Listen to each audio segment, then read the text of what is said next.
Good day once again, students. Today we are going to continue with our photosynthesis by looking at the factory where photosynthesis actually occurs. We said photosynthesis is the process by which green plants manufacture or produce their own food. We cannot make our food, we depend on their food. So they manufacture food for us.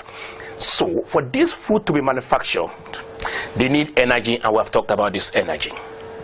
For this food to be manufactured, there must be a factory, an industry, where this manufacturing is taking place. Where in the plant is this industry? The industry or the factory is the leaf. Green leaf is the factory for photosynthesis. So we want to look at this factory. How is this green leaf? How does it look like? We look at it from outside, then we enter inside and look at this green leaf. After looking at the green leaf, we will now look at this green leaf, the factory. How is it adapted? How is it built so that it can carry out this function of photosynthesis effectively? This is what we are going to look at today. The green leaf, the factory for photosynthesis. Now, let's look at the green leaf from outside. The green leaf is like a blade, you know that. So that's why the blade part, the flat part of the green leaf, we call it the blade. The flat part of the green leaf from the tip to this end, we call it the blade of the green leaf. Then we have the part which is attached to the tree or to the plant. This is called the petiole or leaf stalk. The petiole or the leaf stalk. Now there is one thin stick you will see in every leaf running down at the middle or almost at the middle. It is called mid-rib. It's like middle rib, the rib. It's like a rib, mid-rib. And branching off from the mid-ribs are veins. These are veins. So you call these veins. This is the external part of feature of the leaf, which you are supposed to know how to label and draw. Now, let us now go inside the factory. We have seen the factory from outside. Oh, how many windows does it have? How many doors does it have? Oh, what is the color of the factory? What color is it painted? Oh, this is very good. Mashallah, this factory is beautiful. It's very beautiful. Now, we want to enter the factory. How do we enter the leaf? We are going to take our blade or scalpel, the small knife you use to cut in the lab, or our blade. We cut a very thin section with a cross section across like this, the leaf, and cut again very thin, like this, tiny like this across. And we put it under our microscope to see, our light microscope to see. We want to see what is inside. What do we have inside? Where are the machines? How are the machines arranged inside the factory? Don't call it machine. We know it's a factory, but we're not calling it factory in biology. It's the green leaf. You have seen the external feature. Let's now look at it when we cut it open. When we cut it open from this surface to the other surface, let's see what we will see. This is the surface that is facing the sunlight, facing up, and this is the back. We have cut it like this, cut it down like this. So from here, this is top surface to the underneath of the leaf. Now over there we have waxy cuticle, or cuticle, or cortical, depends on what you call it. You must know how to spell it. No one in the exam will ask you to come and pronounce. They will only ask you to write. Now that is the wax. It's like a cellophane. It's like a plastic rubber bag covering, like pure paper, pure water paper, nylon, like nylon, covering the surface of the leaf. Like that thing you peel out from your skin sometimes when you have injury. It's also on the surface of every. So you peel it out like that. You can peel it out from some leaves. That is the surface cuticle. Underneath the surface cuticle is the first set of cell. The first set of cell, which is the upper epidermis. the upper epidermis, the epidermal layer. The upper epidermis, this is a cell, these are cells. So this tissue here is the upper epidermis. This is the organ for photosynthesis. So this is a particular tissue there, this set of cell, upper epidermis. Underneath that, you have some elongated cells, some rod-like cells, some columnar cells, some cells that are like columns, that are like pillars, and you call them the palisade cells. The palisade cells. And underneath the palisade cell, you can see the palisade cells has this white thing. These are the nucleus. Nucleus. So they have nucleus. So the nucleus of these palisade cell. And you see the green things, they are chlorophylls. You can see the chlorophyll in the palisade cell. They are more on top than below. And you see the reason for this. Now, below the palisade tissue, we have these cells that are scattered, connected together but are scattered to give space, empty spaces, air spaces between them, So these are called spongy cells. Wherever we cut any vein or midrib, because when we are cutting, we will cut vein, we cut midrib. Let's assume we're cutting vein.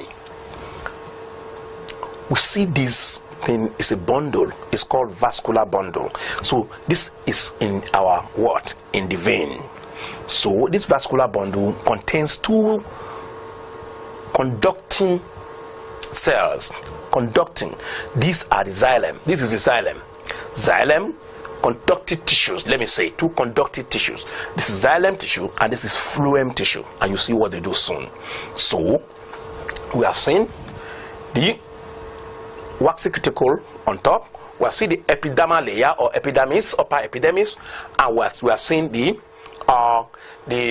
palisade cells, and we have seen the spongy cells, and we have also seen the vascular bundle, which is present in the what? In the vein. This is the vein.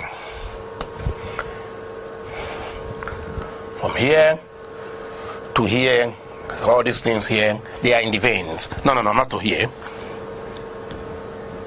From here, like this. All these guys are in the vein.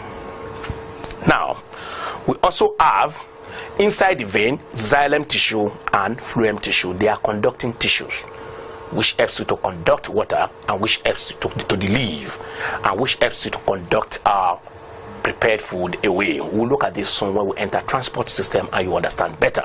Now, we also have down there the lower epidermis. The lower epidermis. In between the lower epidermal cells, there are so many stomata. One of them, the stoma, openings. They are called, one of them called stoma, many stomata. These stomata have guard cells. Every stomata has two guard cells. This guard cell is like a guard. It's like a gate man. It's like the security guard at the gate, guarding the door. So the guard cell can close the stomata, can open the stomata, and you will see this later. So the guard cell. So in between the upper epidermis and the lower epidermis, scattered all around, you can see one here, see one there, see one there. You know, we are just representing a little part of the leaf. So guard cells, and in between the two guard cells is a space which the guard cell helps to open and close, and that space is the stoma for one, and many for stomata, many of them stomata. You can see, and from here, these cells, the palisade cells and the spongy cell, they are called mesophyll layers. They are called mesophyll. So this is palisade mesophyll in some book, and this is spongy mesophyll. The two of them are called mesophyll tissue. Spongy palisade mesophyll and spongy mesophyll. This is the inside of the factory. This is the inside of our factory. You can see these cells, you can see I've colored them green because they contain chlorophyll. They contain chlorophyll, and Also, this cell, the guard cell, also contains chlorophyll. And what happens to all cells containing chlorophyll? They allow photosynthesis to occur because the chlorophyll there, they contain chloroplast. Inside the chloroplast, you have chlorophyll. The chlorophyll therein will trap the sunlight and food will be manufactured. So, now you have seen these cells. Look at this. You will see that the chlorophyll, the chloroplasts are more on top, where the sun is coming in more. The chlorophylls are actually migrating. They can migrate up. The chlorophyll, they can move up to go trap more sunlight, because it is like this, the surface like this. So this is the inside. These cells with green, they are the ones they are the real machine carrying out the photosynthesis, where the photosynthesis activity takes place. This space is where the carbon dioxide you need for photosynthesis coming from the atmosphere enters. The oxygen, the byproduct of photosynthesis, come out. This place here. Now, let us now look at how the leaf is adapted to perform its function. Now we are seeing the factory. How is this factory adapted to perform its role? How is it created? How is it built to perform its role efficiently? You can see nature is very fantastic. Now, let's look at the parts and how that part helps photosynthesis. All the parts. First, the leaf blade. You can see the leaf blade. It is flat. When you pluck a leaf, it is very flat. The leaf blade. And thin. Very thin, not as thick as my palm. As most of the leaves, they're very thin, most of them paper thin. Like this. Now this is telling you that this leaf has between one surface and the other surface of the leaf, the distance is so short because the thickness is very small, so the leaf is thin. So when carbon dioxide diffuses in from here, from the atmosphere, it takes a very short time to get to the photosynthetic cells. The cells which really carry out photosynthesis the most are these ones, the palisade cells. So it takes very short time because the distance traveled, diffusion distance is very small. So because the leaf is thin, so diffusion of the carbon dioxide, the movement of the carbon dioxide from the stomata to the palisade cell takes a very short time. And if it takes a very short time, that means it makes photosynthesis faster. It makes the rate of photosynthesis faster and more efficient photosynthesis will occur. Apart from this, the leaf blade, most of the time, except in the desert, which you will know the reason why, is wide. This wide surface allows for what? For the ray of the sun to trap more. If it is thin, it will trap less sunlight, which is the energy source. So now the surface of the blade is wide so that it will be able to trap more sun. So you can see that, especially not in the desert area. Okay.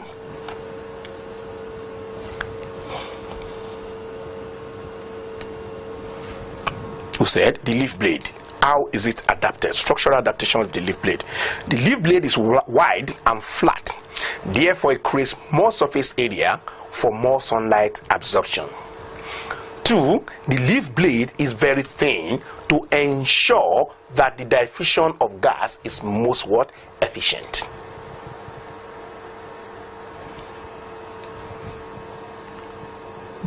Structural adaptation, the veins.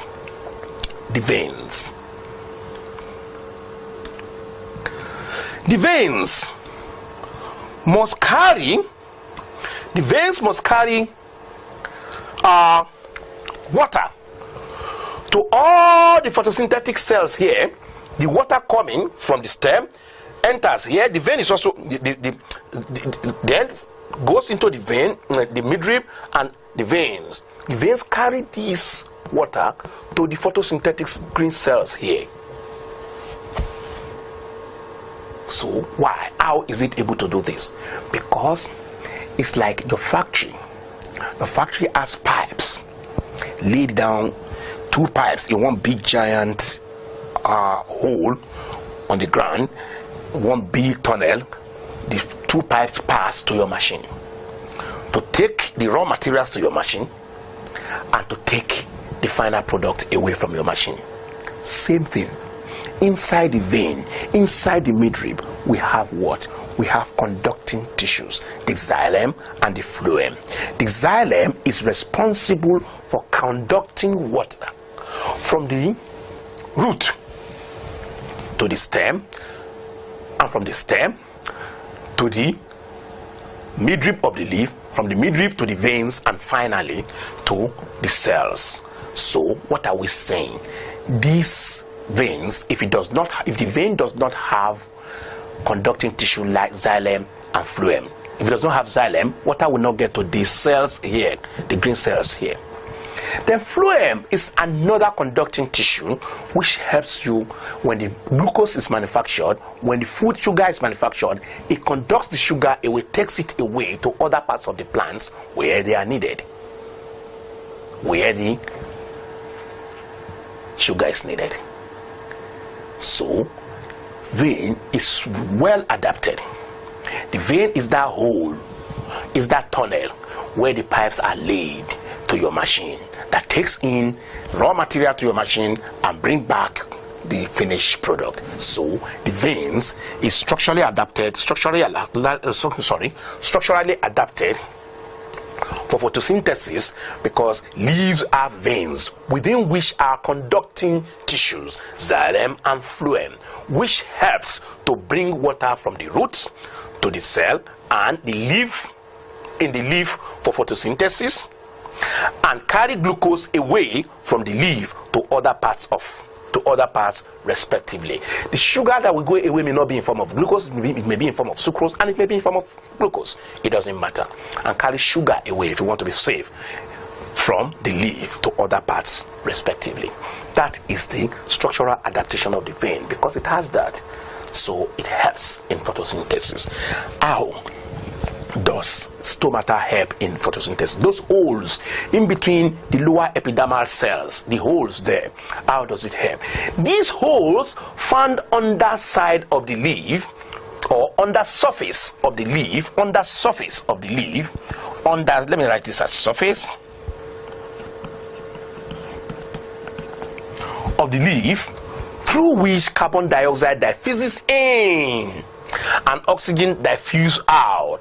Carbon dioxide diffuses in and oxygen diffuses out during photosynthesis. Of course, if there was no stomata, there would be no photosynthesis, because the carbon dioxide that is one of the raw materials outside in the atmosphere, how will it get to the leaf? It needs an entrance. So the entrance is the stomata. And oxygen, the byproduct, must come out.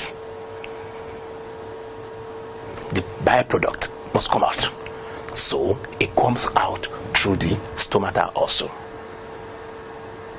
So stomata, those holes, are adapted for photosynthesis, and they perform this role. If they were not there, it would be difficult for photosynthesis to occur. Chloroplast. Green leaves contain chloroplast. We know the job of chloroplast. It is the chloroplast that will trap the energy. You remember that from the sun, the light energy from the sun. It is the chloroplast where the energy will do all the work it's supposed to do. Everything happens in the chloroplast. You remember that. You remember in our videos before. So chlorophyll is very important. If it was not there, the light energy cannot be trapped. If the light energy is not trapped, what will power photosynthesis?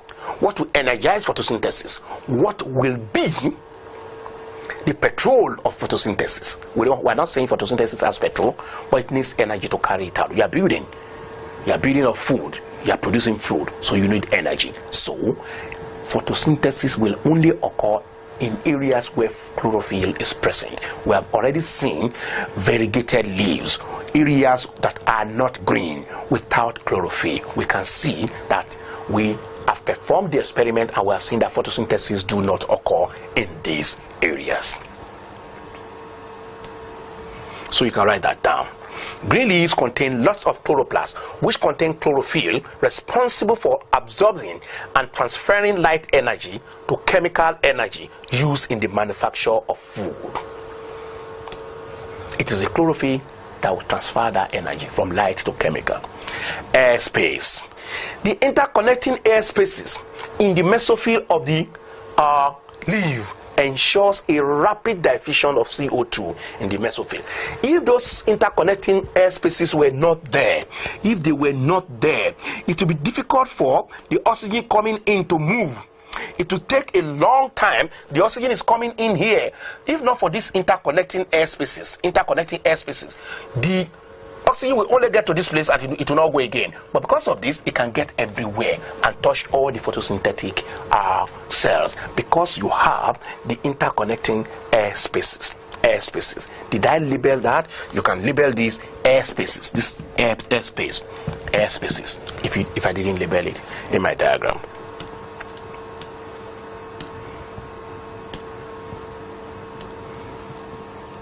We say the interconnecting air spaces in the mesophyll of the leaf ensures a rapid diffusion of CO2 to the mesophyll cells. Petiole. The petiole holds the leaf in a position. You see, when you look at a tree, when you look at the tree, you will only find the leaves at the end like that. Even if you have a big canopy, you see all the leaves, the petiole will hold them in a good position, such that it will not hide them under the canopy. It will take them up there to face up. You see, the upper part of the leaf is greener than the lower part because the mesophyll layer is closer to the upper part and there are more chlorophyll. And I told you some chlorophyll can migrate, chloroplasts can migrate up the mesophyll cells. So, because of the petiole is able to position the leaf very well. When you look at leaves of plant, you find out that no matter what, light energy reaches all leaves, all green leaves, because the petiole has positioned them such that they will get maximum amount of sunlight. We say hold the leaf in a position to absorb maximum amount of sunlight. To absorb maximum amount of sunlight, there is, you can see that.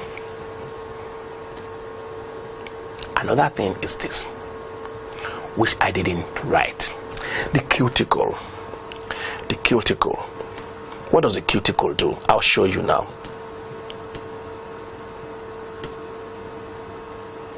This cuticle, what's a cuticle? You can see what's a cuticle? What's a cuticle? What does it do? You see, this waxy cuticle is a what?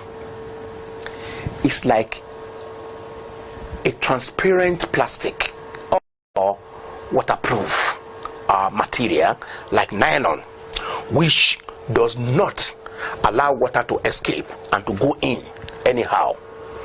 Water, even if rain falls on the leaf, the water does not go in from the leaf.